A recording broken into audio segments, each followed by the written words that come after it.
Hello everyone and welcome. In celebration of its 30th anniversary, I got to go to the movies tonight and see one of the best films ever made. The Breakfast Club, written and directed by the master himself, John Hughes, and starring Judd Nelson, Emilio Estevez, Anthony Michael Hall, Molly Ringwald, Ali Sheedy, and Paul Gleason. Now, this is the second time I've seen this movie in the theater, but thanks to video and cable, and I think the first real time that I kind of saw this movie was on television, edited on KTLA Channel 5, when you couldn't even say "eat my shorts" on TV. They had to even edit that out.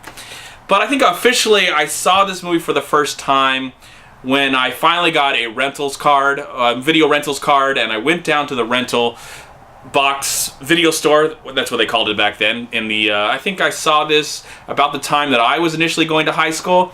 So I rented it, and I was already a fan of John Hughes, having seen 16 Candles and Ferris Bueller's Day Off and Uncle Buck. But I never really got to see the real version of Breakfast Club until I rented it that day. And it's become one of my favorite movies of all time, even though I don't know if it meant a lot to me the first time I saw it. I think after experiencing high school and experiencing life, and now that it's 30 years old, and of course I'm 30 years older since it came out, you look at the film in a whole different way. You look at it as a time capsule of what the 80s was all about, what was going on in the 80s in high school, and I couldn't help but feel like, the technology has gotten better, but this movie is still relatable as it was when it initially got released. There's 5 characters that we all get to know in this film. The outcast, the jock, the basket case, the princess, and the dork. And everybody in the audience can relate to either one, 2, or maybe all of those characters. For me, I always relate to Ali Sheedy.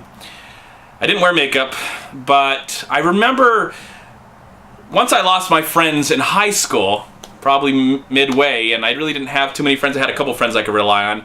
I kind of just sat in the corner of the room, did my business, did my work, and got the hell out of there. I didn't really talk to anybody. They probably thought I was on drugs, though I wasn't.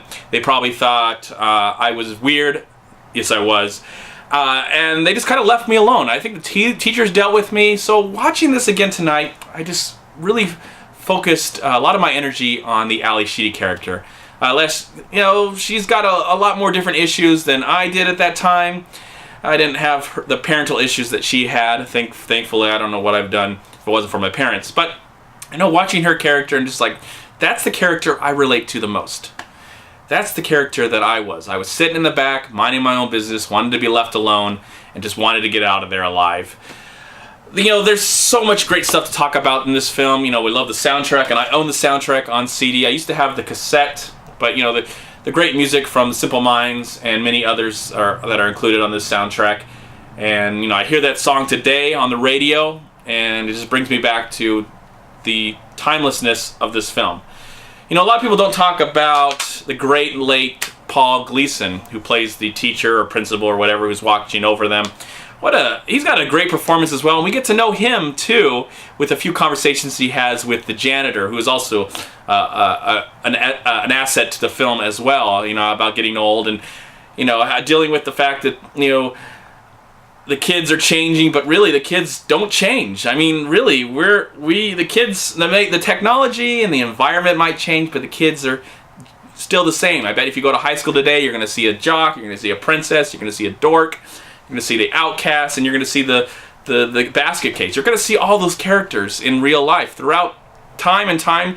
Of course, technology will change, social media and access to getting that will all change, but the people, the real people, will always be there. And I think that's what's so important about this film, is that even though it is from 30 years ago, it is as important, and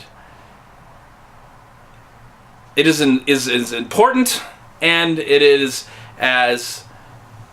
It's just damn important. That's what I have to say. The film is just that important that I think the kids today who are experiencing high school, as I'm talking right now, can definitely understand what's going on. You know, they might laugh at some of the music and some of the outfits, but I think they can relate to one of these characters. And that's what's so great about this film, and so memorable about this whole thing that was created 30 years ago by a great director. I miss John Hughes. He's one of my favorite directors of all time. He's made some of the most amazing movies of all time. Yes, a lot of them were centered in the 80s and late and early 90s, but to me, they're as important and exciting and fresh and new as they were years ago. And they're going to be as important once we're all not even on this earth anymore. I think the messages and the characters and the natural humor and honesty that comes from these stories are going to be around forever. I wish I still had my VHS copy. As I showed you before, I have the soundtrack. I do have the DVD that I picked up about 12, 13 years ago. But they're showcasing right now, and I couldn't help it. I went to Walmart right after the screening. I bought it for $15. Here's the Blu-ray. Let's show this off really quick. This is the 30th anniversary Blu-ray. This has got a really nice slipcover. I'm going to take that off really quick and just show you. There are tons of special features, even a commentary with Judd Nelson and Anthony Michael Hall. I wish John Hughes was alive so we could have a commentary from him. But he did do a commentary for Ferris Bueller's Day Off. I recommend you check that out. Anyways, there is a 12-part documentary on this, and there's some other special features, including the trailer, and this is a brand new remastered edition. I can't just wait to see what it looks like. I don't know what it looks like yet, but I imagine this 30-year-old movie is going to look brand new once I pop it in my Blu-ray player. Great cover right there with the entire cast of high school students. And you open up inside, and sadly, there is the disc.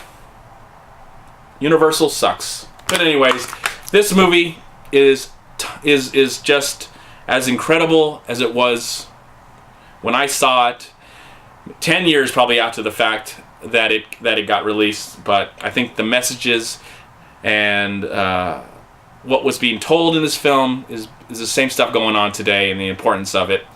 I love this film. I think this movie is incredible. In the comment box below, what are your feelings about The Breakfast Club? 1985, John Hughes, best film ever, the best film about high school, best film about teenagers, and I don't think a movie will ever come along to top this. Some have gotten close recently, but I don't think anything's going to top this. So in the comment box below, put down your feelings about The Breakfast Club, and let me know if you picked up this new Blu-ray edition as well, or if you own the VHS cassette.